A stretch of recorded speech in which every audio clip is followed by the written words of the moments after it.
উপরের যে ছবিটা আছে এই ছবিটাতে এই যে স্ট্রেট লাইন যেটা দেখা যাচ্ছে এইটারই ইকুয়েশন হলো y equal to a plus bx।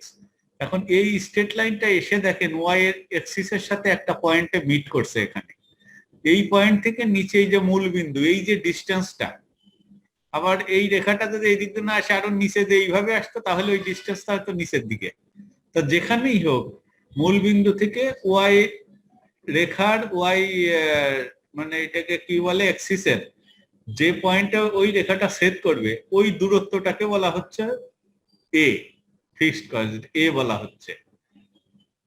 R B হচ্ছে এই যে রেখাটা, এই রেখাটা এক্স অ্যাক্সিসের বা হরাইজন্টাল অ্যাক্সিসের সাথে যে অ্যাঙ্গেল করে বা কতটুকু কাট হয়ে আছে এটাকে বলে স্লোপ, এসএলওপি, স্লোপ বা ঢাল। এই স্লোপ এই জায়গাটাই দেখেন লেখা আছে a is the intercept on the y axis. Intercept মানে খণ্ডিত অংশ, উথাকার খণ্ডিত অংশ ওয়াই অ্যাক্সিসের। এটা মাপবো থেকে মূলবিন্দু থেকে।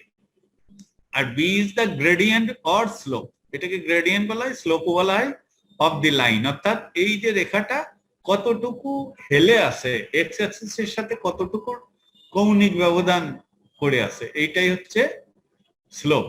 তা এই হচ্ছে এ এবং বি এর সিগনিফিকেন্স। আমরা একটু ইসে যাই, আমাদের প্রেজেন্টেশনে যাই, এই যে এখানে সেইটাই লেখা আছে। In the equation of straight line y equal to a plus bx, a is the intercept on the x-axis and b is the gradient or slope of the line।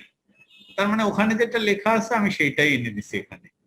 এখন এই যে যদি আমরা এখানে y equal two x equal to 0 বসাই তাহলে পরে কি হয়, যেহেতু y অ্যাক্সিসের উপরে x ইকুয়াল টু যদি 0 বসাই তাহলে y ইকুয়াল টু a হয়ে যায়, অর্থাৎ y ফিক্সড কস্টের সমান হয়ে যায়, অর্থাৎ ইন্টারসেপ্টটা বেরোয় যায়। আবার যদি যেমন এখানে and b is the increase in y for each unit increase in x, এই কথাগুলো খেয়াল রাখুন। এই যে বললাম যে 1 ইউনিট যদি আমি x বাড়িয়ে দিই তাহলে পরে b এর সাথে ওই 1 ইউনিটের কম্পোনেন্টটা যোগ হয়ে যাবে। সেই জন্য বলছে b is the increase in y for each units increase in x। the b value এই জায়গাটা একটু দেখেন, the b value of 10.12 এর আগের অঙ্কটা সম্ভবত আমরা যেটা করেছিলাম ওখানে বি এর ভ্যালু বেরিয়েছিল 10.12। এইটা আমাদেরকে কি বলে, এটা বলে যে is extra sales person generates an extra 10.2 sales. ওই যে আমরা সেলস পারসনের এর অঙ্কটা তো ছিল সেলস পারসনের অঙ্ক, এই দেখেন ওইটা কোথায় আছে, এই যে এখানেই আছে। এখানে ইকুয়েশনটা আমরা কি পেলাম, y ইকুয়াল টু 111.05 যোগ 10.12 ইন্টু x। তার মানে হচ্ছে যে এই যে x হচ্ছে সেলস পারসন, এই যে এখানে এই 10.12, যেই x ইকুয়াল টু 2 বসাবো তখন এটা 2 গুণ হয়ে ডাবল হয়ে যাবে, 10 ইন্টু 12 মানে 20 ইন্টু 42, মানে সেলস পারসন যদি একজন বাড়ানো যায় তাহলে সেলস বেড়ে যাবে 10.12। বোঝা যায়? 3 দিয়ে 3 গুণ হইলে এটা 3 গুণ হয়ে যাবে, 4 হলে 4 গুণ হয়ে যাবে, অর্থাৎ সেলস পারসন যত বাড়াবো প্রত্যেকের জন্য 10.12 করে বাড়তে থাকবে সেলস। আর এক্স এর মান যদি আমি 0 বসাই, অর্থাৎ কোনো সেলস পারসন আমি রাখলাম না, তাহলে এই টোটালটাই 0 হয়ে যাচ্ছে। থাকে কত y এর মান, y ইকুয়াল টু এর সমান, এ কত 111.05।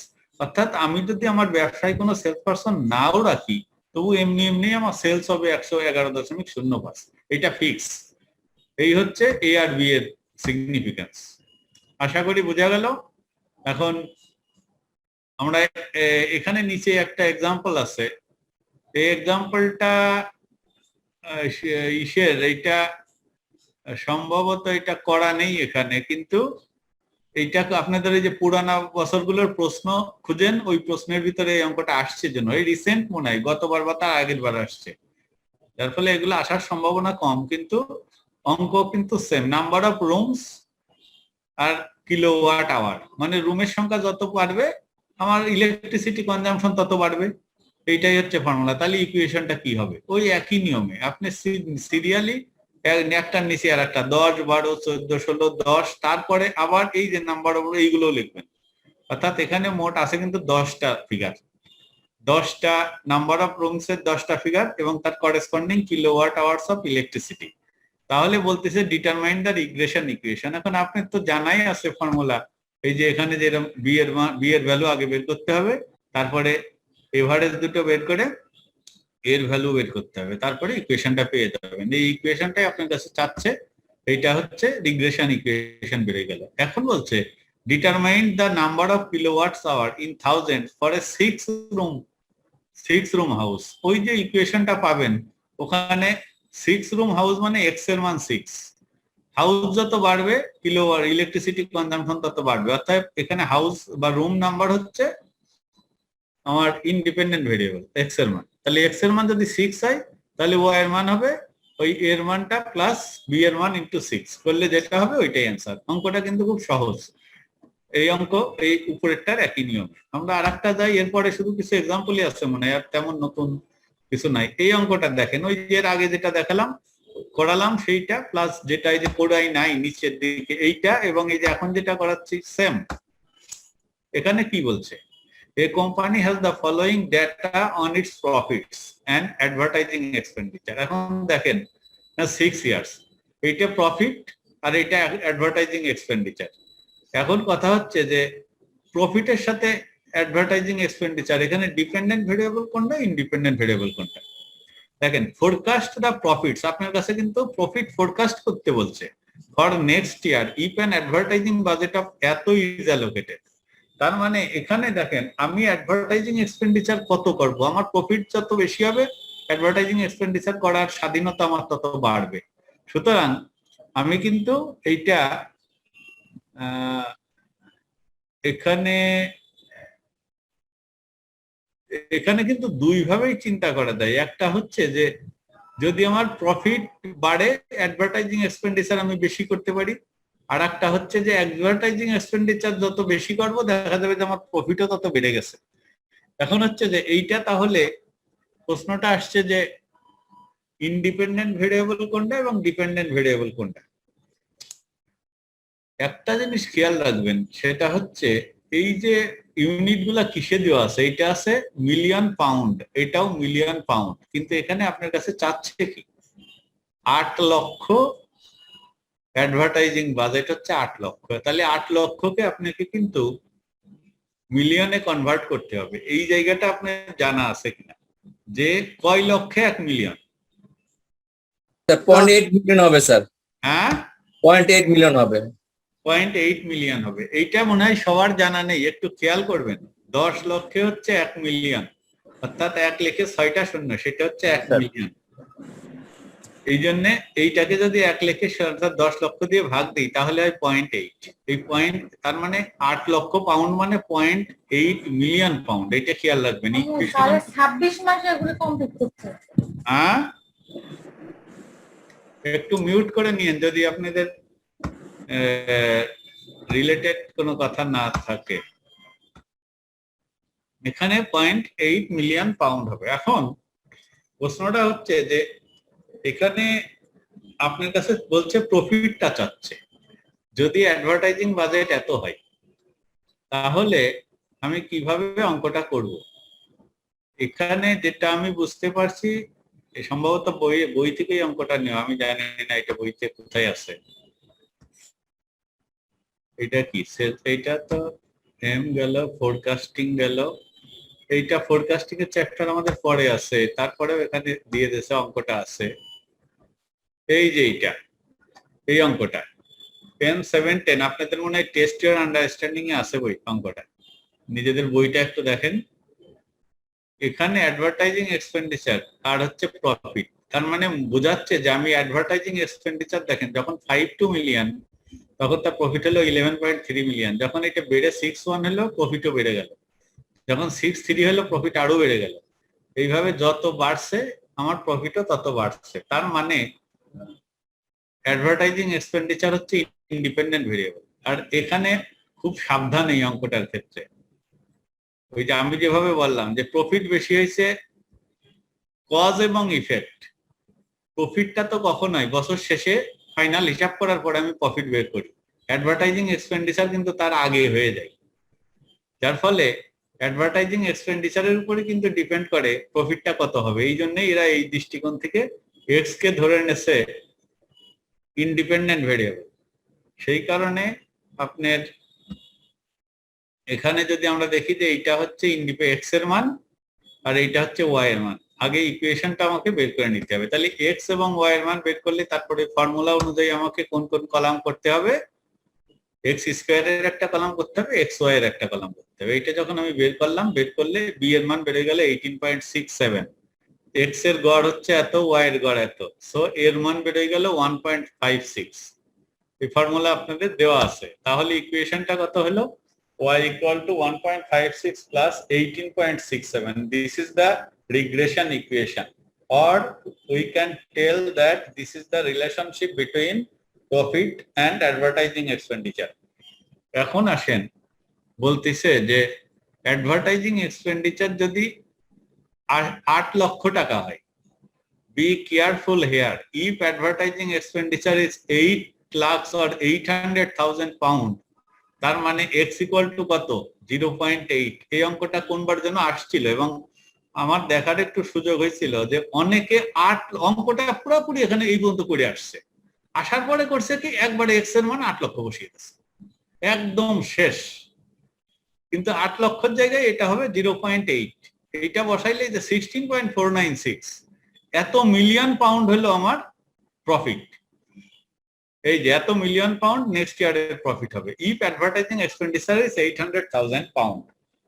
এই অঙ্কটা আপনারা বই থেকে খুব কেয়ারফুলি দেখবেন যে ইউনিট গুলো সব একই রকম আছে কিনা। অর্থাৎ আপনাকে যেটা দেবে এইটা মিলিয়ন পাউন্ড, এইটা মিলিয়ন পাউন্ড, এইটা কেন মিলিয়ন পাউন্ড লিখলো না, এটা শুধু পাউন্ড লিখছে। শুধু পাউন্ড লেখার কারণে এটা মিলিয়ন পাউন্ডে কনভার্ট করে নিতে হবে। আর একটা লম্বা পদ্ধতি আছে, সবগুলোকে মিলিয়ন করে একদম 10 লক্ষ দিয়ে গুণ করে দিও, এটা বড় ঝামেলা, ওই লাইনে যাবেন না। শুধু একটা ফিগারকে মিলিয়নে কনভার্ট করে নিলে 0.8 হবে মিলিয়ন পাউন্ড, ওইটা দিয়ে অঙ্কটা করতে হবে। এই হচ্ছে অঙ্কটা। তাহলে এখানে যদি 800,000 পাউন্ড হয় তাহলে আমার হবে ওয়াই এর মান 16.496। এই হচ্ছে অঙ্কটা। ক্লিয়ার আশা করি। এরপরে আর একটা অঙ্ক দেখেন, এই অঙ্কটা কোনবার যেন আসছিল, আমি ওই কোশ্চেন থেকে এইগুলো আসলে সেট করেছি। তবে এটা আপনাদের বইতেও আছে, আপনাদের এই সিমার বইতেই আছে, দেখে নিন ওই পিছনের দিকে, মনে হয় এটা মক টেস্টে আছে খুব সম্ভবত।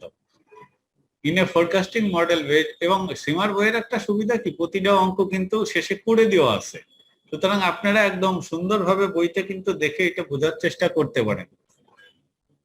এই হচ্ছে বিষয়টা।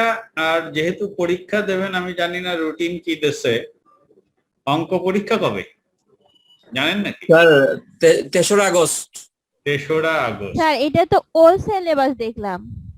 হ্যাঁ, এটা তো ওল্ড সিলেবাস যারা তাদের তো দেখলাম। না না না, আপনি ভুল করে ভালো করে দেখেন। দুটোই দেখেন, ওই সিলেবাস নিউ সিলেবাস পরীক্ষা একসাথে হবে। দুটোই দেয়, আপনি দুটোই দেখেন। তাহলে এখানে 3রা আগস্ট না, 3রা আগস্ট হচ্ছে মঙ্গলবার। আচ্ছা, না ঠিক আছে, সমস্যা নেই। তার আগে আমি বলছিলাম যে যদি দেখা যায় যে এই যে ক্লাসটা শেষ হবে, ক্লাসটা আজকে মনে হয় 25 নম্বর ক্লাস, আরো 5টা, মানে আরো 2 সপ্তাহ আমার ক্লাস হলে শেষ হবে। কিন্তু তারপরে বলছিলাম যে যদি পরীক্ষার আগে আপনারা আইসিএম কে বলে একদিন 1 ঘন্টা 1.5 ঘন্টার একটা লিঙ্ক নিতে পারতেন, আমি আপনাদেরকে যদি কারোর কোনো সমস্যা থাকে দেখিয়ে দিতে পারতাম, ওইটা ওদের সাথে যোগাযোগ করেন যদি সম্ভব হয়। ঠিক আছে, এটা হলে ভালো হতো স্যার। সেটা হলে ভালো হতো, কিন্তু আমার ওখান থেকে দেয় না। আর একটা হতে পারে, আমি অবশ্যই এগুলো খেয়াল থাকে না আমার, আসলে আমার সময় খুব ব্যস্ততার ভিতর দিয়ে যায়, ওই না হলে আমি আপনাদের কাউকে একটা লিঙ্ক পোস্ট করতাম। জি স্যার, আমাদের যেটা আর এমনি স্যার ক্লাসে তো ইয়াতে 24টা ক্লাস দেখায় স্যার, 24টা ক্লাস, 24টা ক্লাস, আজকেরটা 24টা স্যার। না, আমাকে তো মেল পাঠাইছে 25 নম্বর ক্লাস, এটা আমাদের স্যার পাঠাইছে 24টা। আমার তো অন্যরকম দেশে। তার মানে স্যার 6টা ক্লাস পাই। হ্যাঁ, তার মানে স্যার আরো 6টা ক্লাস পাই স্যার আজকের পরে। না না না, আমার নিজের হিসাব আছে তো, ওরা তো ভুল করতে পারে। এই দেখেন, এই দেখতে পাচ্ছেন আমার মেলটা? ও, আপনাকে স্যার 25টা, আমাদের 24টা। 25 না, এটা ঠিক আছে। আমার বরঞ্চ এটা 27 হওয়ার কথা ছিল, 2 ক্লাস বাদ দিয়েছি আমি, ওই ক্লাস প্র্যাকটিক্যালি যে নিতে পারি নাই, আপনারা জানেন। এই যে বিভিন্ন ডিস্টার্বেন্স কারণে কানেকশন পাই না, কিছু পাই না, সমস্যা হচ্ছিল, ওই দুটো বাদ দিয়ে দিয়েছি। কারণ আমি প্রত্যেকবারই চেষ্টা করি যত দ্রুত ক্লাসটা শেষ করতে পারি। Always busy and uncertainty is there, so চেষ্টা করি এইটা যদি পরে সময় হয় পরে আবার নেব, সেটার বিষয় না। তা এইটা দেখেন একটু, এটা 25 নম্বর ক্লাস আর আছে 5টা ক্লাস। আমার কিন্তু সিলেবাস এখনো যেটা বাকি আছে এটা অনেকই আছে। আজকে দেখি কি করতে পারি। এইটা দেখেন এখানেও এই যে উপরের যে অঙ্কটা, in a forecasting model based on y equal to a plus bx the intercept is 234। Intercept মানে কি? এর মান। ইন্টারসেপ্ট মানে এর মান, অর্থাৎ এর মান আপনাকে কিন্তু বলে নাই যে a ইকুয়াল টু 234 বলে নাই, বলছে ইন্টারসেপ্ট ইকুয়াল টু 234। তার মানে আপনি যদি না চেনেন যে ইন্টারসেপ্ট আবার কোনটা, তাহলে তো এই সোজা অঙ্কটা আপনি পারবেন না। If the value of y is 491, দেখেন তাহলে কিসের ভ্যালু দিলে? y এর ভ্যালু দিয়ে দিয়েছে কিন্তু, তার মানে এর ভ্যালু দিয়েছে, y এর ভ্যালু দিয়েছে, এন্ড x ইজ 20। বাকি থাকলো কোনটা? বাকি থাকলো b।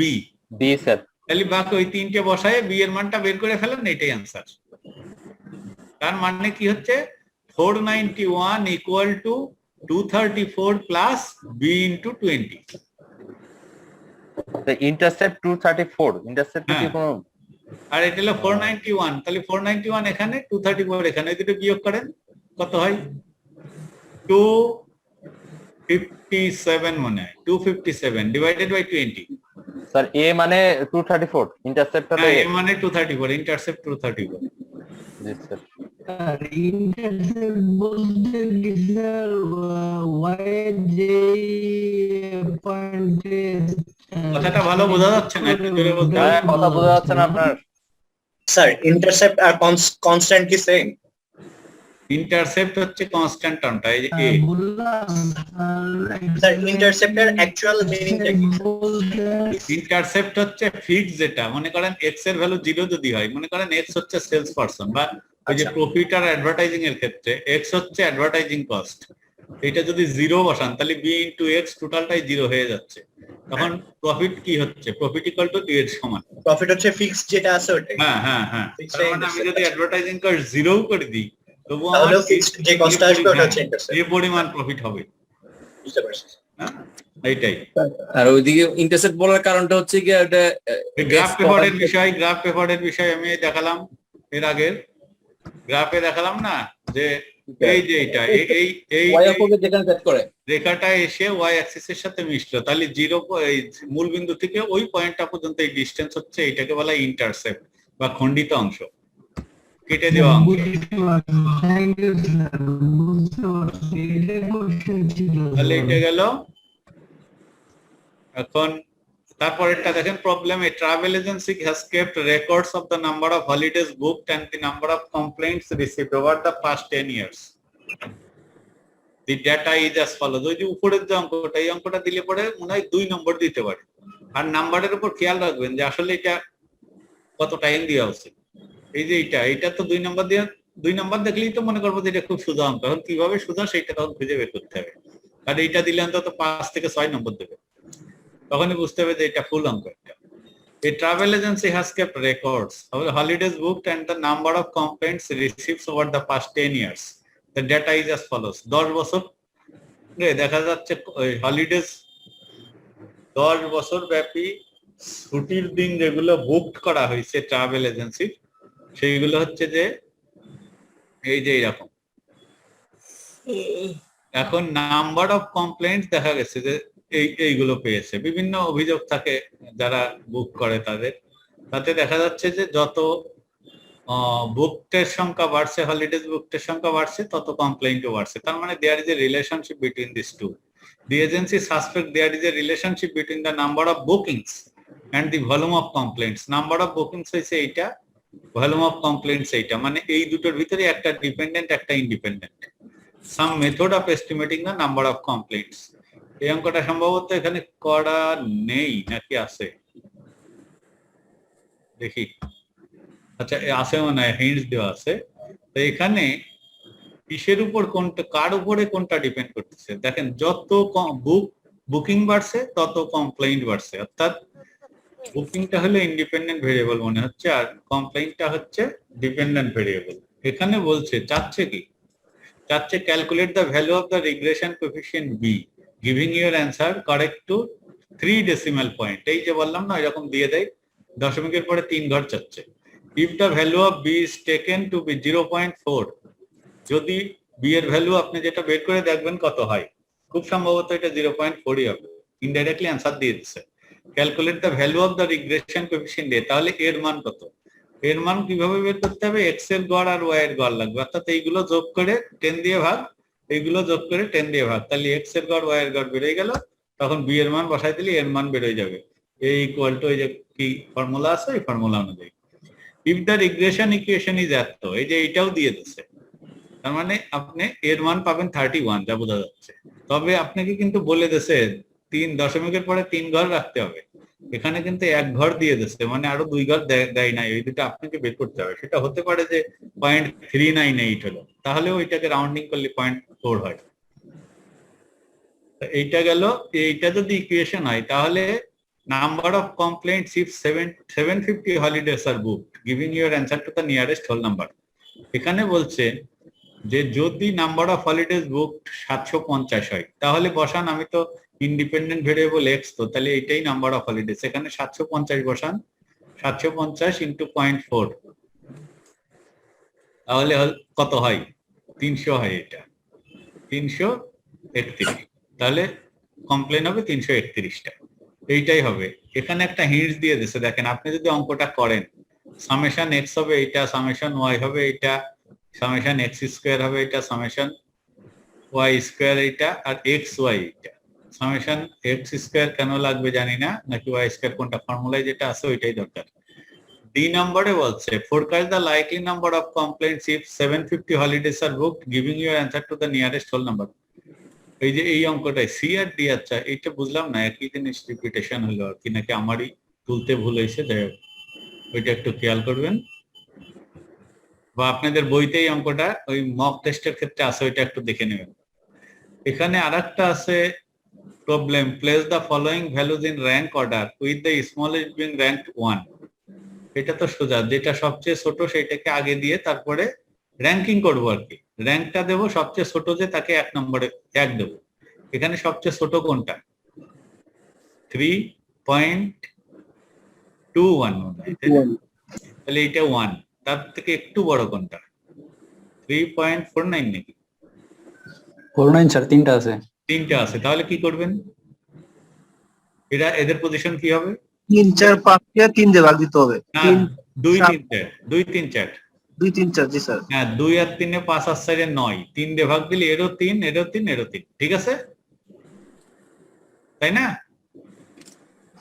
তারপরে চলে যাবেন 3.99, তাহলে 1 2 3 4 চলে গেল, এই 5 নম্বরে এটা। 6 নম্বরে কে যাবে? 4.05, ঠিক আছে। তাহলে 6 নম্বর আর 7 নম্বর, 6 আর 7 13, তাহলে 6.5 করে পাবে, জি স্যার। তাই না? তো এইভাবে র্যাঙ্কিংটা করবেন। ওই জিনিসটা আপনার কাছে জানতে চাচ্ছে, এইটাই অঙ্ক। যাই হোক, এখানে মনে হয় করা নেই, ওইটা বুঝতে পারলেন অঙ্কটা? তাহলে কিভাবে র্যাঙ্কিং করতে হবে? জি স্যার। এইটাই হয়তো 2 নম্বর দিয়ে দেবে। 2 নম্বর এইসব ছোট ছোট নাম্বার ওঠানো খুব সহজ, তো এই যেটা বললাম ওই অনুযায়ী। এখানে আর একটা অঙ্ক আছে, এই অঙ্কটাও যেন কোনবার আসছে। এখানে জুস আর জুস টেস্টার, জুস বা ওয়াইন যাই বলি, আমি এখানে জুস দিছি ঠিকই, কিন্তু এখানে আর জুস লেখা হয় নাই। আমি আবার এটা চেঞ্জ করে দিছি আমাদের দেশের সাথে সুইট করার জন্য, বুঝছেন? ওয়াইন বাদ দিয়ে দিছি, এটা হলো ইউরোপিয়ান কান্ট্রির বই, তো সেই জন্য হচ্ছে ওদের কাছে ওয়াইন টোয়াইন কোনো বিষয় না। আমি আবার এটাকে কাস্টমাইজ করতে যাই, ওই জায়গায় চেঞ্জ করিনি। আচ্ছা দেখেন, 2 জুইস টেস্টার্স র্যাঙ্কড 8 বটলস অফ, এই যে আবার এখানে ওয়াইন রয়ে গেছে। এই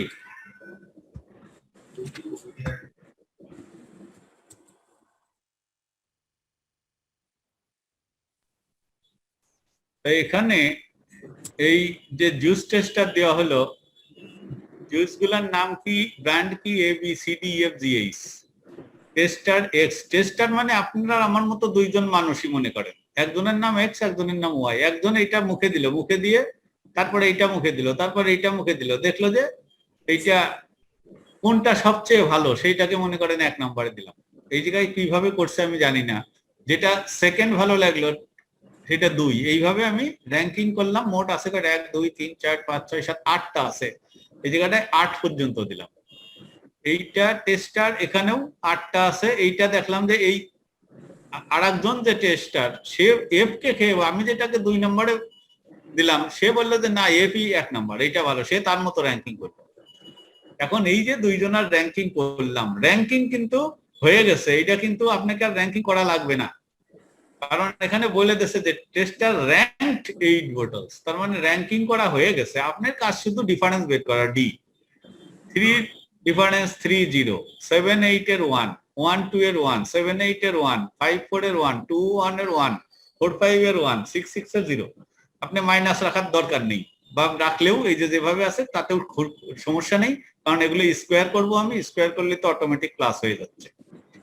যখন ডি স্কোয়ার বের করলাম, এখন ফর্মুলা তো এইটা, ডি স্কোয়ার ইকুয়াল টু পেলাম টোটাল যোগ করে 6, এন এর মান হলো 8, মোট 8টা আছে, এইটা বসিয়ে দিলাম 0.929। 0.929 মানে 1 এর চেয়ে একটু কম, 1 এর কাছাকাছি। অতএব there is a good correlation between this two tester, মানে এই টেস্টার দুইজনের ভিতরে যে রেজাল্ট এসেছে তা সামঞ্জস্যপূর্ণ, যে তার মানে তারা ভালোটাকেই ভালো বলছে, খারাপটাকে বলেনি।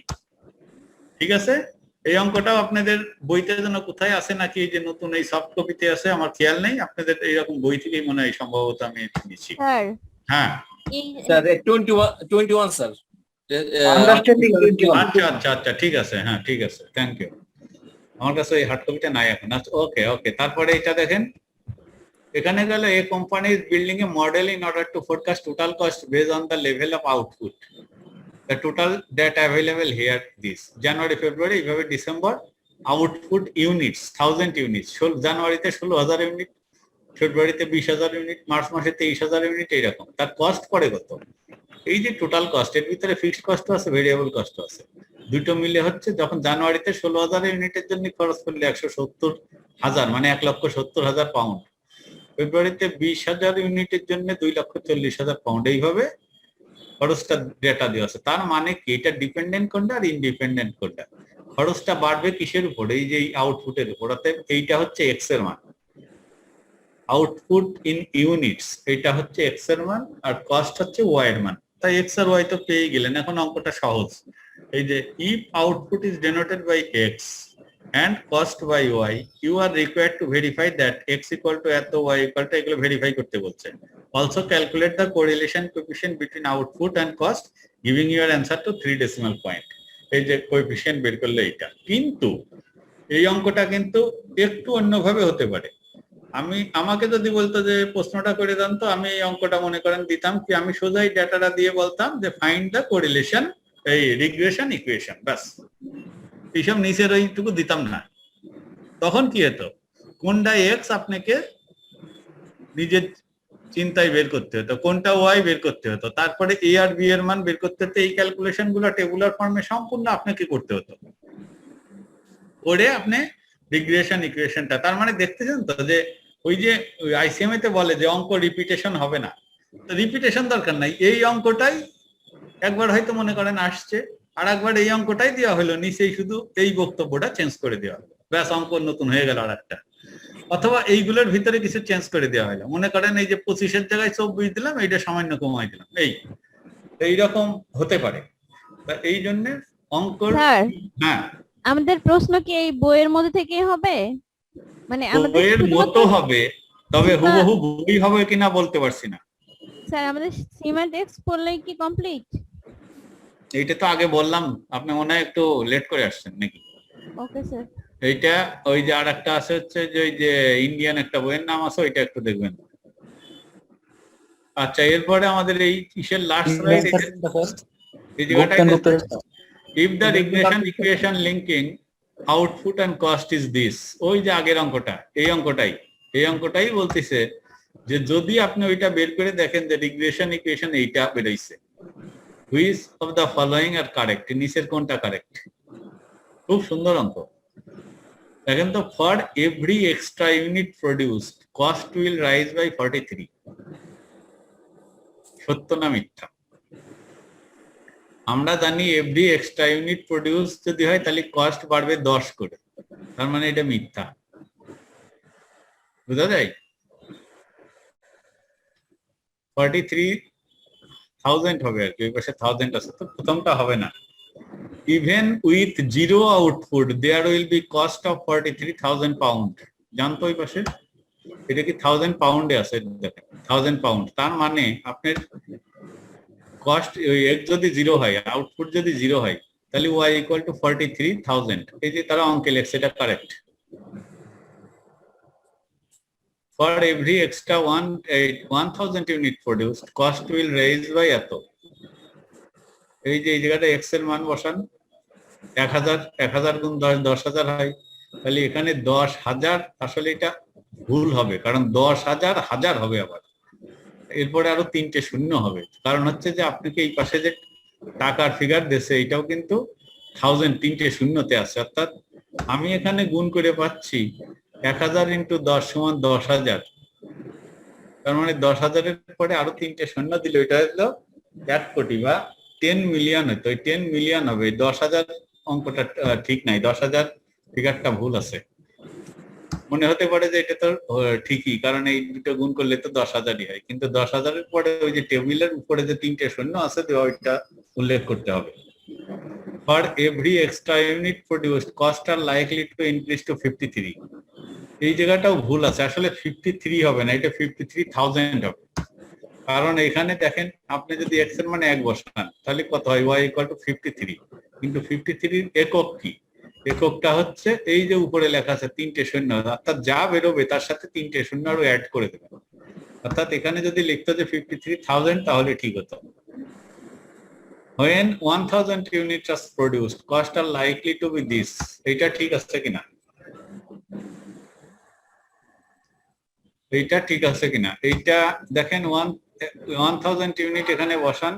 ও আচ্ছা আচ্ছা, একটা জিনিস কিন্তু একটু ভুল হয়েছে আমার, 3 নাম্বারে আবার ব্যাক করছি, দেখেন for every 1000 unit produced cost will rise by, ঠিক আছে, এক্স এর মান তাহলে কত? এক্স এর মান কিন্তু 1000 না, এক্স এর মান হবে 1, কারণ হবে এখানে বলেই দিয়েছে যে এক্স এর যে ভ্যালুটা এইটাও তো 1000-এ দেওয়া আছে, তাহলে এখানকার অঙ্কটা যখন বলবে 1000 ইউনিট যদি প্রডিউস করে, 1000 ইউনিট মানে এক্স এর মান যেহেতু হাজারে, অতএব এক্স এর মান হবে 1 যদি বসাই তাহলে 1 বসাইলে 1 ইন্টু 10, তার মানে 10 y ইকুয়াল টু y এর মান বেড়ে যাচ্ছে 10,000 করে। সেদিকে এটা ঠিক, এটা রাইট, কারেক্ট, সি নাম্বারটা কারেক্ট, এটা 10,000-ই হবে। For every extra unit produced, cost are likely to increase 53. No, এটা 53,000 হলে ঠিক হতো। Or when 1000 units are produced, cost are likely to be, এখানে বসান 1000 মানে x এর মান 1, তাহলে এটা হচ্ছে 10 যোগ 43, 53,000 হবে। এটা এত না, এটাও ভুল। তার মানে আমরা দেখতেছি যে বি আর সি কারেক্ট, আর বাকি 3টে কারেক্ট না। এটা আপনাদের বইতে আছে কিনা, পাইছেন নাকি? আছে স্যার, এটা 39 আন্ডারস্ট্যান্ডিং 39। আন্ডারস্ট্যান্ডিং 39। আচ্ছা, এখানে আমি জানি না, এখানে অঙ্কটা এই বইতে আমার কাছে হার্ড কপিটা নাই, এই সব এখানে আছে কিনা আমি ঠিক জানি না। যাই হোক, ওইটা আপনারা অ্যান্সারটাও তাহলে দেখেন যেভাবে বললাম ওইভাবে। এই জায়গাটাই দেখেন, এখানে কিন্তু কনফিউজড করবে আপনাকে ওই 3টে শূন্য, অতএব এগুলো একটু ভালোভাবে চর্চা করবেন। এই অঙ্কটাও মনে হয় একবার আসছিল কিনা, যতদূর মনে পড়ে আসতে পারে। This is the last slide of this regression and correlation. এইটা শেষ। আমি এখন চ্যাপ্টার চেঞ্জ করতে যাচ্ছি। এইটার উপরে কারোর কোনো প্রশ্ন আছে কিনা, দুই একটা বলেন, আমি তাহলে শেষ করে দিই এটা।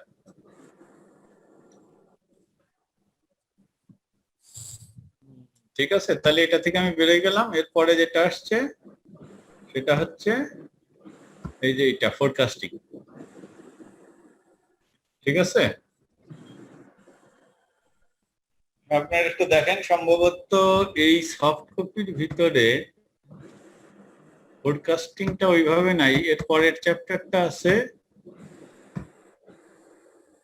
এই যে লাস্টে যে অঙ্কটা বইতে দেখতেছেন, এটাই যে বললাম যে র্যাঙ্ক এক্স টেস্টার, 2 টেস্টার এই যে পয়েন্ট টেস্ট করছে সেইটা।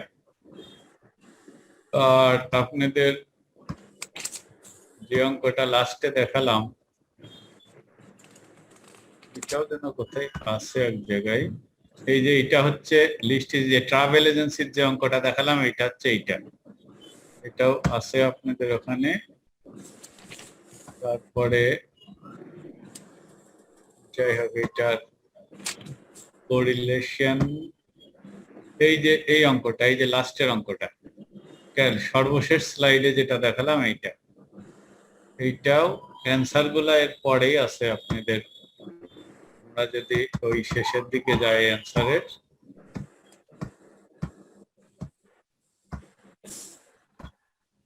এটা যদি শেষের দিকে, এই যে এখানে এই যে বি এবং সি হচ্ছে কারেক্ট অ্যান্সার, এটা বললাম, বাকি 3টে ভুল আছে, সেটার ব্যাখ্যাটা এখানে দেওয়া আছে। এই যে 3টে শূন্যই হচ্ছে কনফিউজ করার জন্য এখানে।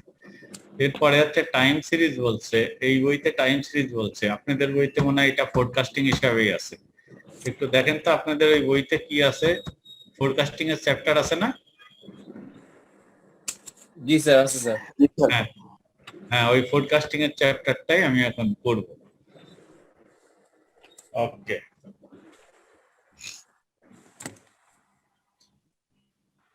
এখানেও স্যার ফোরকাস্টিংটাই কি টাইম সিরিজ? হ্যাঁ ফোরকাস্টিংটাই কি টাইম সিরিজ? হ্যাঁ হ্যাঁ হ্যাঁ, সবই টাইম সিরিজ। এর আগে যেটাও বলো, তাহলে এইটা ফোরকাস্টিংটা ফুললি টাইম সিরিজের।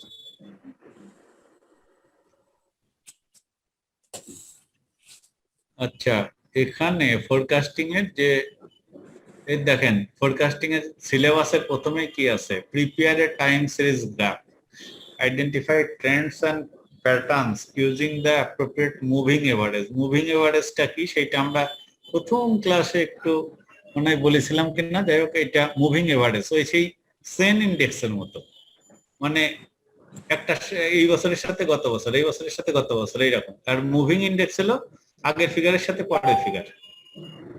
Identify the components of A time series model. Time series model একটা আছে, ওই মডেলের যে কম্পোনেন্ট গুলো আছে সেইগুলো কি কি, এইটা থিওরিটিক্যাল কোশ্চেন থাকে যে টাইম সিরিজের প্রত্যেকটা কম্পোনেন্টকে কোনটা কি এটা ব্যাখ্যা করে, সহজ বিষয়গুলো।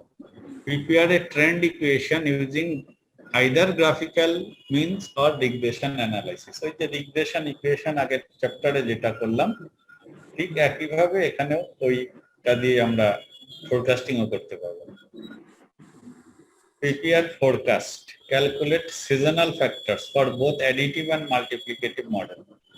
এই ফোরকাস্টিং এর দুটো মডেল আছে, একটা হলো অ্যাডিটিভ, মানে একটা কম্পোনেন্টের সাথে আর একটা কম্পোনেন্ট যোগ করে করতে হবে, আর একটা আছে মাল্টিপ্লিকেটিভ মডেল, একটা কম্পোনেন্টের সাথে আর একটা কম্পোনেন্ট গুণ করে করতে হয়।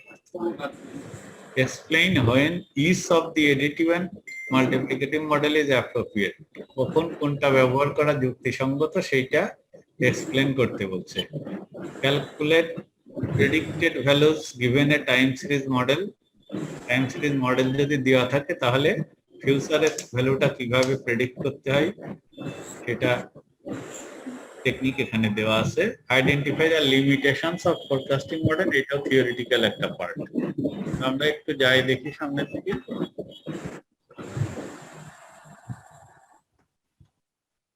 এখানে অন কমপ্লিশন দিস চ্যাপ্টার, এটা আপনাদের বইয়ের প্রথমে যেটা আছে সেটাই, এটা কি কি শিখবেন এই সিলেবাসের ভিতরে যা দেখান সেইগুলোই। এখানে দেখেন টাইম সিরিজের ডেফিনেশন একটু দেখেন। এইটা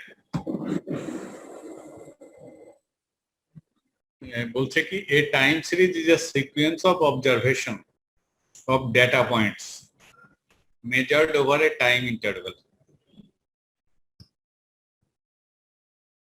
Sequence of observation of data point মানে ক্রম, কোন একটা ডাটার ক্রম বোঝায় আর কি, সিরিজ থেকেই বোঝা যাচ্ছে time series. The observations are ordered in time as successive observation may be dependent. Time series are plotted via line charts or scatter plots where time and the independent variable of which we have lower.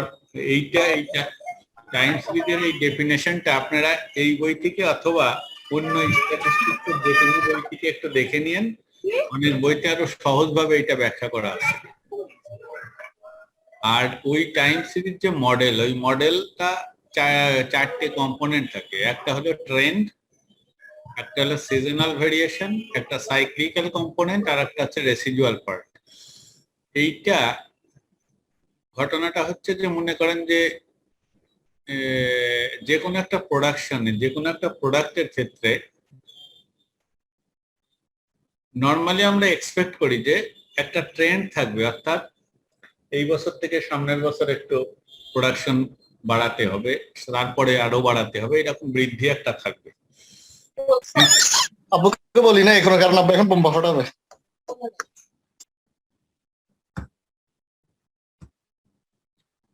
Seasonal কম্পোনেন্টের ক্ষেত্রে হচ্ছে যে একটা বছরের সব সিজনে একটা product সমান তালে চলে না।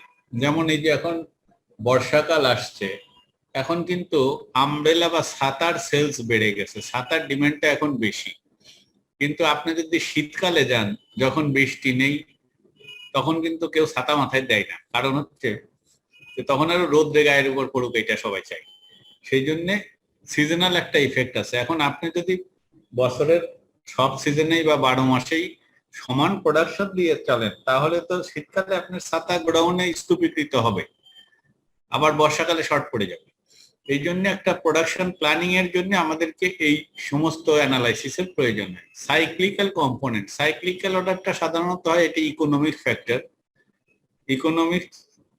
ইকোনমিতে দেখা যায় কখনো বুম, কখনো রিসেশন, এইভাবে চলে। কখনো কখনো খুবই মানে ইকোনমি খুব ভালো অবস্থায় থাকে, আবার কখনো কখনো মন্দা ভাব যায়।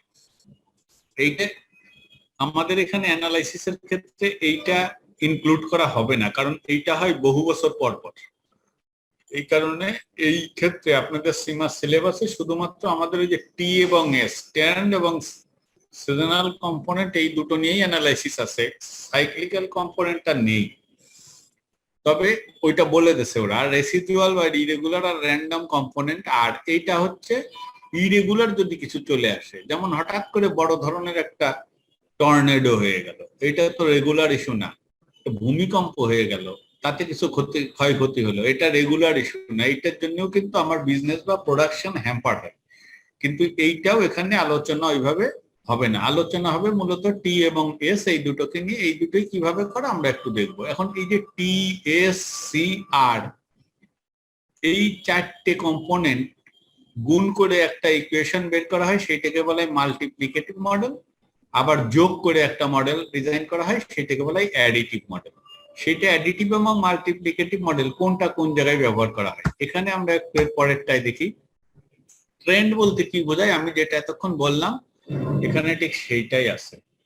দি trend in a time series, এটা একটু আপনারা পড়েন, এটা একটু পড়েন, আপনাদের বইয়ে দেখেও পড়তে পারবেন, একটু পড়েন, পড়লেই বুঝতে পারবেন। যেটা বললাম সেইটাই। এখানে এইটা হচ্ছে time series in general overall movement of the variable with any sharp fluctuation largely smooth out. Seasonal component যেটা বললাম accounts for regular variation that certain variables show at certain time of the year. যেমন শীতকালে গরম পোশাকের চাহিদা বেড়ে যায়, বর্ষাকালে ছাতার চাহিদা বেড়ে যায়, এইরকম আর কি। Cyclical component, the cyclical component explain much longer term variations caused by business cycles. Residual or irregular component are the residual component is that part of a variable that cannot be explained by the factors mentioned above. যেটা এই তিনটে factor দিয়ে explain করা সম্ভব না, সেইটাকেই residual component বলা হচ্ছে। It is caused by random fluctuations and unpredictable or fake events such as the major fire in the production plant. হঠাৎ করে প্রোডাকশন প্ল্যানে আগুন লেগে গেল, এটা তো আগে থেকে বোঝা যায় না। এরপরে আসেন টু মডেলস, একটাকে বলা হচ্ছে অ্যাডিটিভ মডেল, একটাকে বলা হচ্ছে মাল্টিপ্লিকেটিভ মডেল। এখানে বলেছিলাম যে দুটো মডেল, যেটা y ইকুয়াল টু এই যে চারটে component, trends, seasonal variation, cyclical variation and residual component. এই 4টে কম্পোনেন্টের ভিতরে যখন যোগের সম্পর্ক থাকবে তখন এটাকে বলা হচ্ছে অ্যাডিটিভ মডেল, আর যখন গুণের সম্পর্ক থাকবে তখন এটাকে বলা হচ্ছে মাল্টিপ্লিকেটিভ মডেল। তাহলে আপনাদের বইতে দেখেন একটা উদাহরণ এরকম আলোচনা করা আছে। এইটা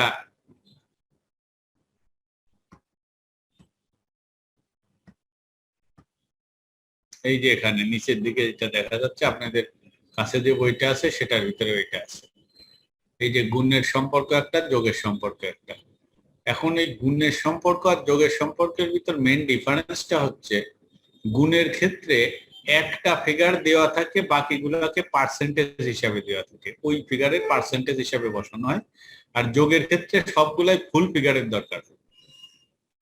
এইভাবে কিন্তু জিনিস একই। এই যে যেমন নিচে এই জায়গাটায় দেখেন, the model gives Y equal to additive যেটা T plus S plus C plus R, এখানে কিন্তু টি সি এস আর সবগুলোর ফুল ফিগারে ডেটাগুলো দেওয়া আছে।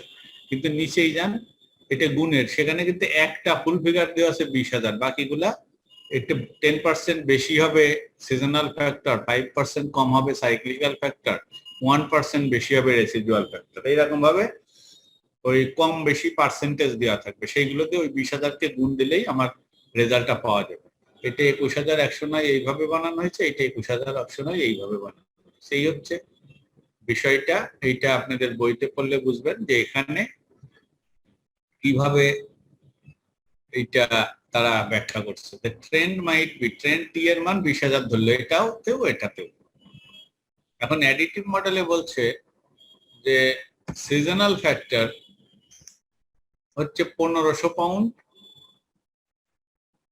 expected to be 1,500 over the trend. The cyclical factor is 800 pound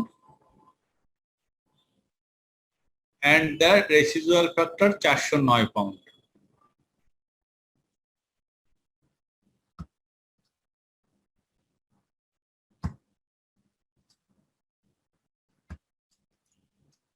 তাহলে এইভাবে ফুল ফিগারটা যখন পেলেন তখন অ্যাডিটিভ মডেলে এটা আমি যোগ করে দেবো, ব্যাস অঙ্ক শেষ। খুব সহজ। কিন্তু যদি এটা মাল্টিপ্লিকেটিভ মডেল হয়, লাইনে থাকেন, আমার একটা ফোন আসছে।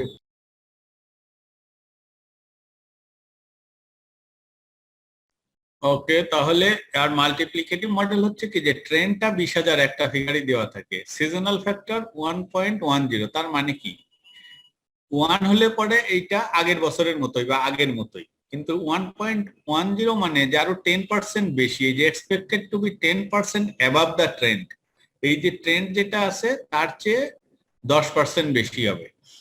0.95 মানে 5% কম আছে, এই যে 5% রিডাকশন। এবং তারপরে 1.01 মানে 1% বেশি আছে, এই যে ফ্লাকচুয়েশনস অফ 1%।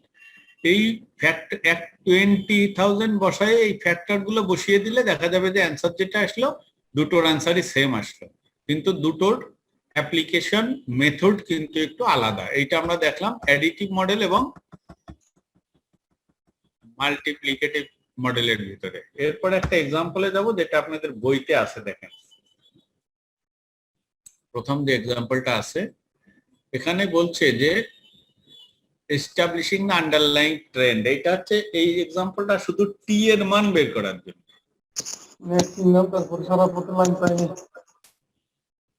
রবিউল হোসেন সাহেব কিছু বলবেন?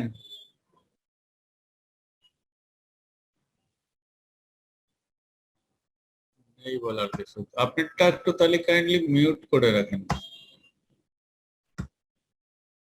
স্যার কখন এডিটিভ মডেল ইউজ করব আর কখন স্যার মাল্টিপ্লিকেশন ইউজ করব কোনটা? এইটা পরে ব্যাখ্যা আছে, তবে যেটাই বলি যে ওইভাবে পার্সেন্টেজ যদি দেওয়া থাকে ট্রেন্ড বাদে বাকিগুলোর, তখন এটা মাল্টিপ্লিকেটিভ মডেলে যাবে। আর যদি ফুল ফিগার সব দেওয়া থাকে তাহলে অ্যাডিটিভ মডেলে যাবে। তবে এটা শেষের দিকে যাব, তখন ব্যাখ্যা আছে।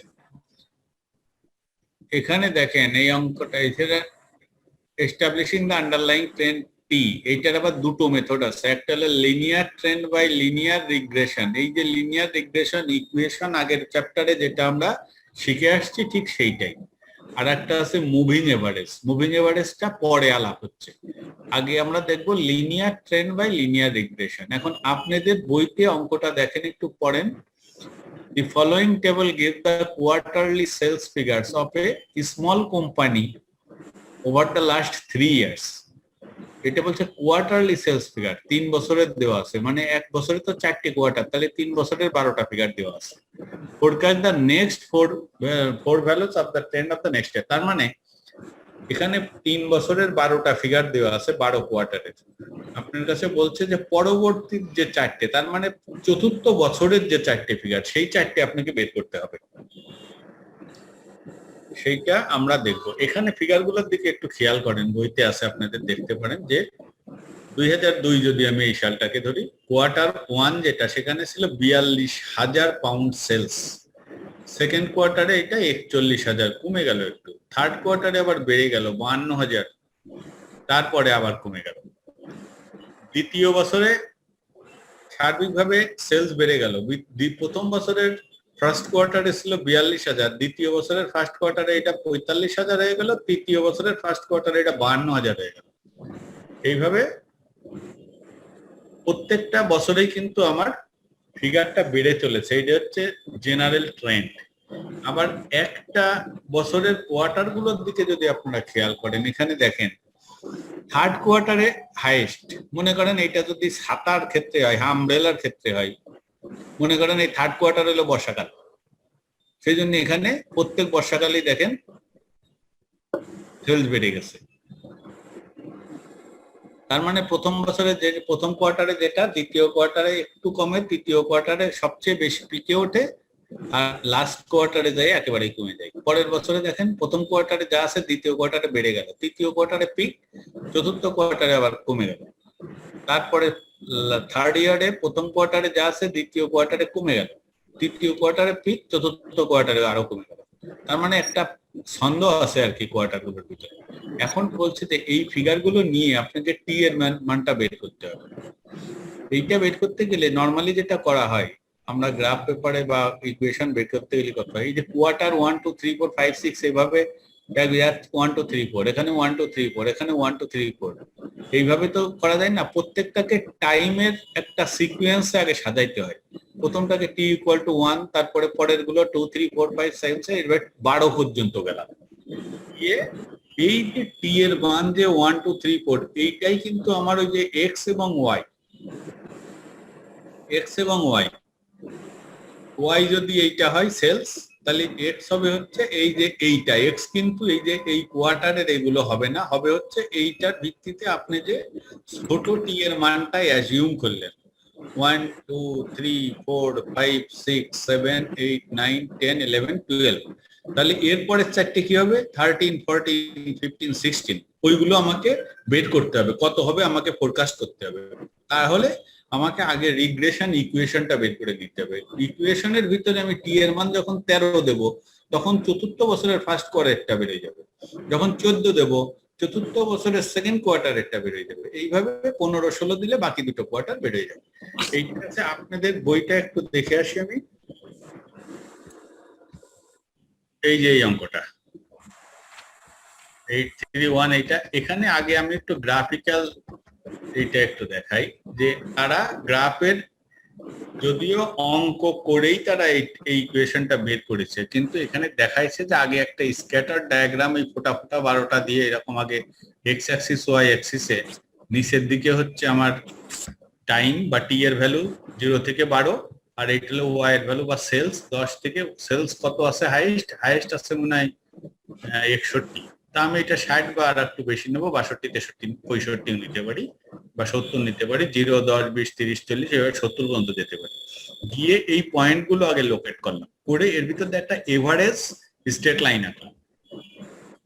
আঁকলে সেই স্ট্রেট লাইনের ইকুয়েশনটাকে বলছে t = 42 + 1.01 t। এখন এইটা আসলে সত্যি কথা বলতে কি গ্রাফ পেপারে এরকম একটা স্ট্রেট লাইন এঁকে ওখান থেকে বলে দেওয়া সম্ভব না যে এইটার ইকুয়েশন t = 42 + 1.01 t। এইটা চেঞ্জ হবে, এক একজনের এক এক রকম হবে। সেই জন্য আমরা যাব কি ম্যাথমেটিক্যাল ফর্মে যাব। ম্যাথমেটিক্যাল ফর্মে কিভাবে যাব সেটা আমি একটু দেখাচ্ছি। এইটা থাকলো, এর পরেরটাই আমরা যাই। এইটা দেখেন, আগের অঙ্কটা আপনাদের বইতে দেখেন এবং এইটা একটু দেখেন, তারপরে আমি বোঝাচ্ছি।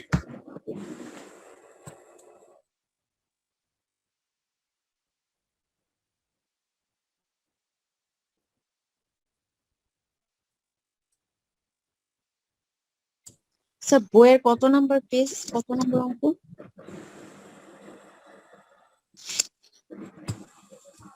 Illustration 1, illustration 1 page number 232। Thank you ভাই।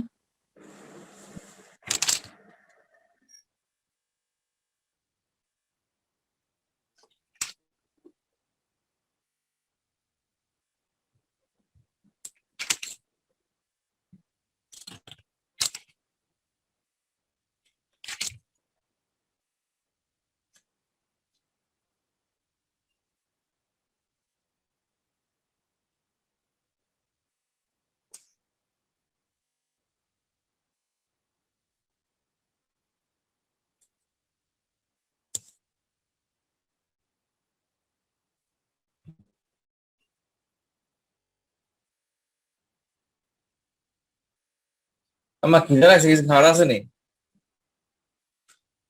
আমার খিদে লাগছে।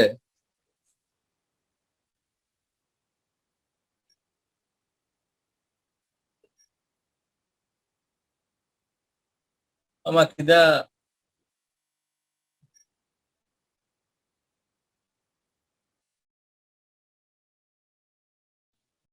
আচ্ছা, এটা দেখেন একটু, যে এই অঙ্কটা ওই যে বললাম যে টি এর ভ্যালু যেটা, ওইটাই হচ্ছে এক্স। 1 থেকে 12 পর্যন্ত এটার যোগফল যখন বের করলাম, এটা সামেশন এক্স বের হয়ে গেল। ওয়াই এর ভ্যালু হচ্ছে সেলস। এই 12টা ফিগার যখন যোগ করলাম 583, this is the summation Y. আমার এই যে আগের এই যে রিগ্রেশন ইকুয়েশনের ক্ষেত্রে যে ফর্মুলাতে বি এর মান বের করেছি, ঠিক সেই ফর্মুলাটা এটা। জি স্যার। এবং এর ফর্মুলা যেটা এখানে লেখা আছে, a equal to Y bar minus B into X bar, এটাও একই ফর্মুলা। তাহলে এই ফর্মুলাটা দিকে তাকিয়ে আমি বলতে পারি আমার আর দরকার এক্স স্কোয়ার এর মান আর এক্স ওয়াই এর মান। এই যে এক্স ওয়াই, এটা এক্স স্কোয়ার। এক্স ওয়াই কিভাবে বের করলাম? এই দুটো গুণ করে, 42 আর 1, 41 আর 2 গুণ করলে 82, 3 আর 52 গুণ করলে 156, এইভাবে সব কয়টা করলাম। আর এক্স স্কোয়ার মানে এই যে 1 থেকে 12 পর্যন্ত প্রত্যেকটাকে স্কোয়ার করে এখানে বসিয়ে দিলাম। এই দুটো যোগ করলাম, প্রথমটা হলো সামেশন এক্স ওয়াই, দ্বিতীয়টা হলো সামেশন এক্স স্কোয়ার। এই যে summation X Y, summation X square, summation X, summation Y, মানগুলো আমি বসিয়ে দিলাম। দেওয়ার পরে আমি বি এর মান পেলাম কত? 1.01। আর এই যে এভারেজ যেটা বের করতে হবে, Y bar minus B into X bar. Y bar মানে summation Y by N minus B into X bar মানে সামেশন এক্স বাই এন। এখানেই বসিয়ে দিচ্ছি আলাদা না বের করে। সামেশন ওয়াই বাই এন মানে সামেশন ওয়াই মানে 583, সামেশন এক্স মানে 78, এইটা বসায় সিম্পলিফাই করলাম, হলো কত? 42.02। তাহলে বইতে আপনারা যেটা দেখলেন, এই যে গ্রাফ আগের পৃষ্ঠায়, এই যে দেখেন টি ইকুয়াল টু 42 প্লাস 1.01 টি, তার মানে আমি অঙ্ক করেও কিন্তু এ আর বি এর মান ওইটাই পেলাম। ঠিক তাই, এই যে এইটা দেখেন, এর মান এইটা, বির মান এইটা, এই যে। তাহলে আমার ইকুয়েশনটা হচ্ছে টি ইকুয়াল টু 42, ওখানে গ্রাফের উপরে লেখা আছে টি ইকুয়াল টু 42 প্লাস 1.01 টি। আমি মোর অ্যাকুরেট করলাম কি 42.02, যেটা আসছে আমি ওইটাই রাখলাম। এখন বলছে আপনার কাছে অঙ্কটা কি বলছিল? বলছিল যে forecast the next 4 values of the trend in the series. এর মানে কি? এর মানে হচ্ছে এখানে যে 12টা দেওয়া আছে, এর পরের আরো 4টে বের করবেন। ওই 4টে যদি বের করি তাহলে ইয়ার টি এর মান কত হবে? 13, 14, 15, 16। তাহলে ওই যে ইকুয়েশন টি এর মান মানে এক্স এর মান আর কি, তা ওই যে ইকুয়েশনটা দেখালাম এইটা, এর ভিতরে টি এর মানটা বসান। টি এর মানটা এখানে বসিয়ে দেন। টি এর মান কত বসাবো? 13, 14, 15, 16।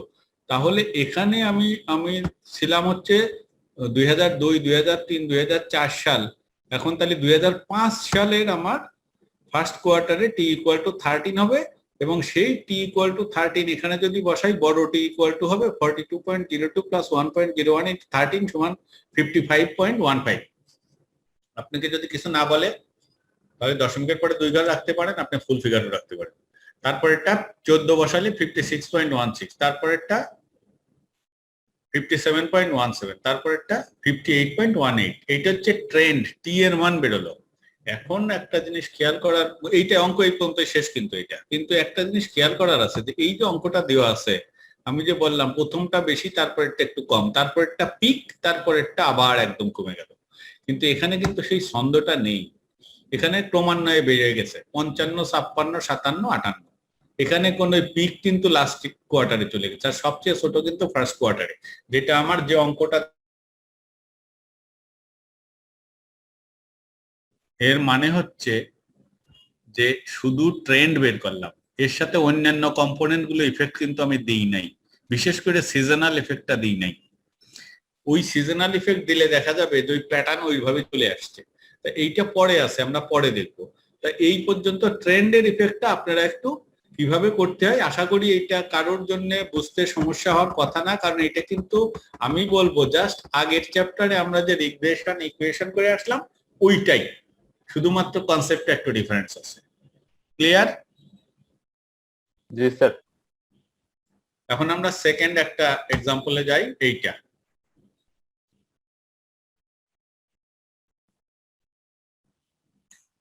এখানে আছে এটা, আচ্ছা যাই হোক, এই অঙ্কটা বিস্তারিত করা আছে কিনা আমরা একটু দেখবো, তবে এটা একটু দেখেন।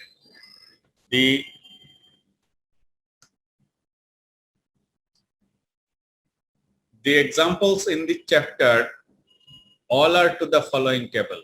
কি দেওয়া আছে, আমরা কিন্তু এই একই এক্সাম্পল দিয়ে অন্য কিছু বের করেছি, এটা পরিচিত সব অঙ্কগুলো। Quarter 1, quarter 2, quarter 3, quarter 4, 2003, 4, 5, 6, 7। তার মানে এখানে 4টে বছর আছে, 4টে কোয়ার্টার আছে, 4 4 16টা ফিগার আছে। তাহলে sales of article B, B নামে একটা প্রোডাক্ট আছে, তার 1000 ইউনিটে এগুলো দেওয়া আছে। একটা 24.8 thousand unit, 36.3 thousand unit, 38.1 thousand unit, এইভাবে আর কি এগুলো বুঝতে হবে। 2003 সালের ফার্স্ট কোয়ার্টারে ছিল যেটা, সেকেন্ড কোয়ার্টারে বেড়ে গেল, থার্ড কোয়ার্টারে আরো বাড়লো, ফোর্থ কোয়ার্টারে সর্বোচ্চ। এবং এই ট্রেন্ডটা কিন্তু মোটামুটি দেখেন প্রত্যেকটা বছরই ওই একই প্যাটার্ন পেয়েছে, আর ক্রমান্বয়ে বেড়ে গেছে। আবার ফার্স্ট কোয়ার্টার প্রথম বছরে যা ছিল দ্বিতীয় বছরে বেড়ে গেছে, তৃতীয় বছরে বেড়ে গেছে, চতুর্থ বছরে আরো বেড়ে গেছে। অর্থাৎ বিভিন্ন বছরের ফার্স্ট কোয়ার্টারেও ক্রমান্বয়ে বেড়ে গেছে, আবার একই বছরের এক কোয়ার্টার থেকে আর এক কোয়ার্টারেও যত পাস করছে তত বেড়ে গেছে। এখানে বলছে look at the data, what sort of trend and seasonal pattern do you expect to emerge from the analysis of this data? এটা কোন ধরনের ট্রেন্ড পাচ্ছেন? ট্রেন্ড পাচ্ছি যে সিজনাল ভেরিয়েশন হচ্ছে যে প্রতি সিজনেই এটা বেড়ে যাচ্ছে, আবার প্রতি বছরেও এটা বেড়ে যাচ্ছে, এটাই হচ্ছে আমার ট্রেন্ড এবং সিজনাল প্যাটার্ন।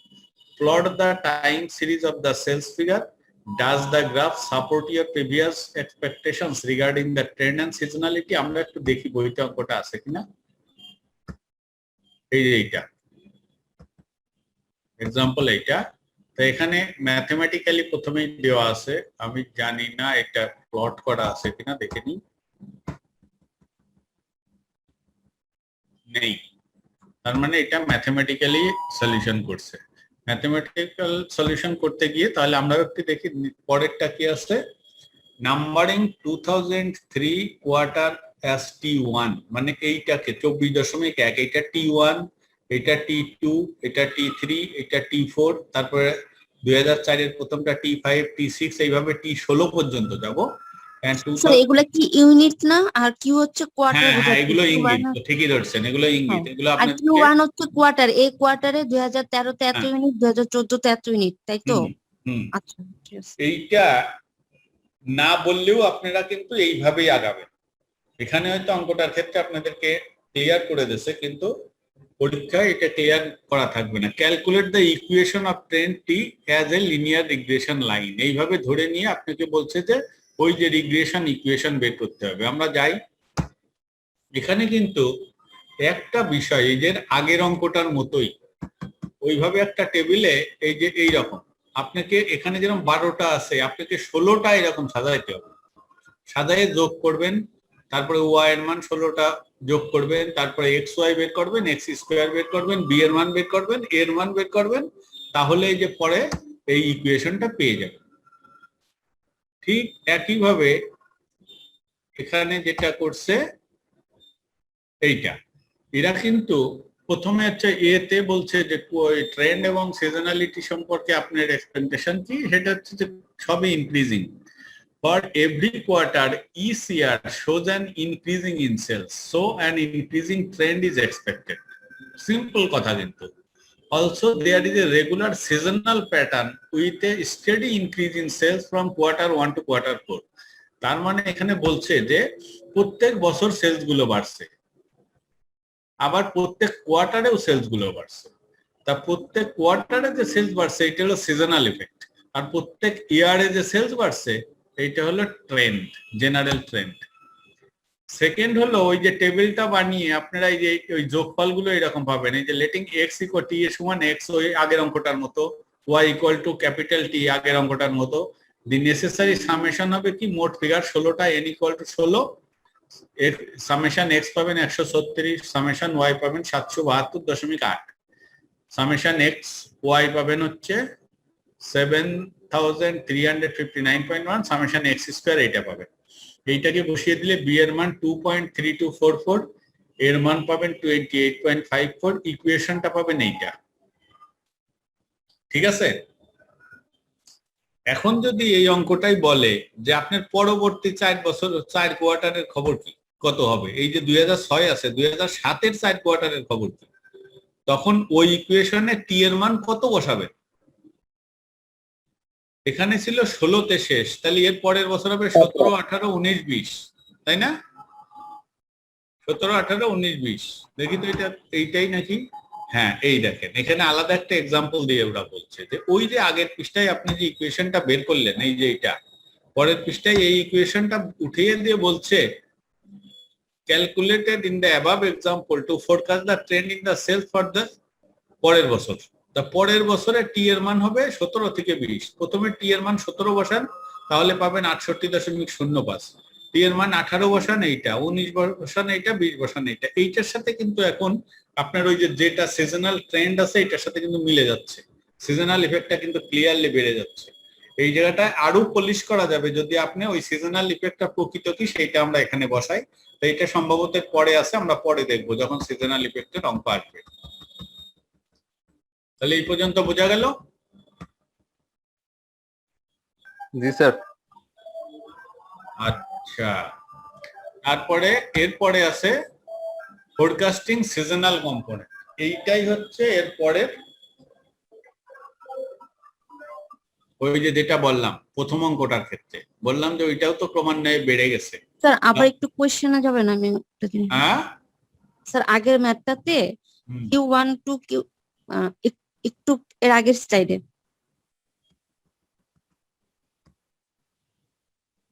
এখানে যে স্যার, হ্যাঁ এখানে যে sales from Q1 two Q2, এখানে যে সামেশন অফ এক্স ওয়াই, ওইখানে মানগুলো কিভাবে সাজিয়েছে স্যার?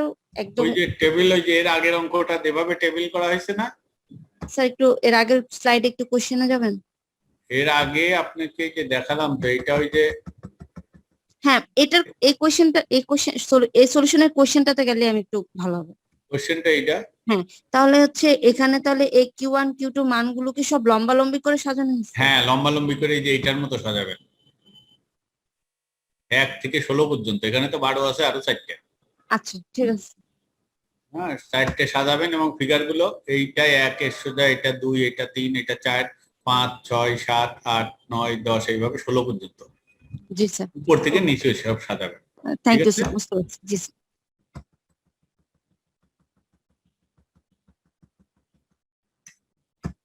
এরপরে আসেন সিজনাল কম্পোনেন্ট। এইটা আসলে সত্যি কথা কি, এখন আমার হাতে কয় মিনিট টাইম আছে দেখেন তো। এইটা তো স্যার 6 মিনিট স্যার, আগামীকাল করলে ভালো স্যার। 6 মিনিট আছে। এই ল্যাপটপে আমার টাইমটা সম্ভবত দেখাচ্ছে না। 6:54 বাজে স্যার। না 6:54 বাজে না, ক্লাস নিলাম কয় ঘন্টা? স্যার ক্লাস শুরু হয়েছে তো 5:30টায়। আপনাদের ওখানে টাইম উঠছে নাকি? হ্যাঁ স্যার, আপনার টাইম দেখা যাচ্ছে। কত আছে?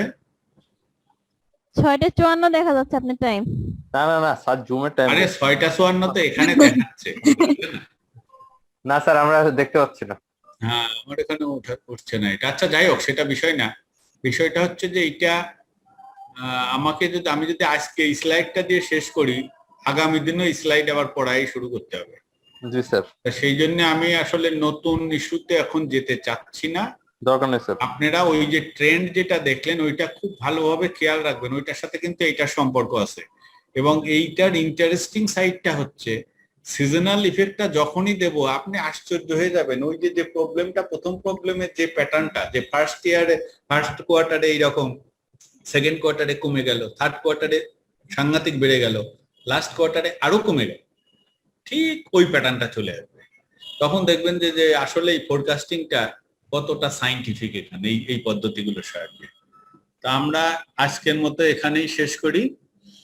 আগামী দিন আবার আশা করি সবার সাথে কথা হবে। এই আইসিএম তে কে আছেন? স্যার একটু আসসালামু আলাইকুম স্যার। হ্যাঁ বলেন বলেন, কি বলছিলেন? এটা আগে স্যার স্ক্রিনশট নিব স্যার, আগে স্লাইডটা। না আগে স্লাইড তো আউট হয়ে গেছে আমি। জি স্যার আজকে তো না বলেন বলেন, প্রশ্ন করতে পারেন, আপনার কাছে যদি বই থাকে করতে পারেন। আচ্ছা স্লাইডটা স্ক্রিনশট নিতাম, ঠিক আছে। কোনটা, এইটা না এর আগেরটা? এই যে বই দেখাচ্ছি যেটা স্যার, যেটা ওই যে লাস্ট পড়াবেন ওইটার কথাই বলছে, ওটা তো আগামীকাল ক্লাসে পড়াবেন। লাস্ট না, এই সাইডটা একটা ফোরকাস্টিং এর একটা স্যার। ও আচ্ছা, এইটা এখানে শো করতেছেন অ্যাকচুয়ালি। আচ্ছা ঠিক আছে, দরকার নেই। ও এখন তো শো করছে না। ইয়েস, আমি তো ইসের থেকেই বেরিয়ে গেছি। আচ্ছা দেখি একটু আপনার দেখানো যায় কিনা। এইটা স্যার ইঞ্জিন একটা ভুল কথা বলছেন, আমার বইটার নামটা কি?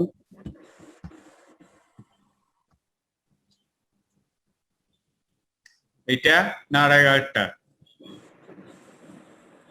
অ্যাকচুয়ালি যেটা ক্লিক করতেছে একদম দেখা তার যাচ্ছে আগে এখন? দেখা যাচ্ছে? এখন দেখা যাচ্ছে স্যার। তার আগেরটা স্যার একটু আগে স্যার, এর আগেরটা থেকে ইমিডিয়েট লাগে। জি স্যার। ঠিক আছে। জি আরো স্যার। আগে? না না না না, দরকার নেই স্যার। ভাই ঠিক আছে, এরপরটা স্যার। না স্যার এরপরটা হলে হবে। এটা জি স্যার। হ্যাঁ এটার পরেরটা স্যার। হ্যাঁ ওকে স্যার, এরপরটা। জি স্যার। জি স্যার। ও কি ছবি তুলতেছেন নাকি? আচ্ছা ওকে স্যার। আইসিএম তে কে আছেন?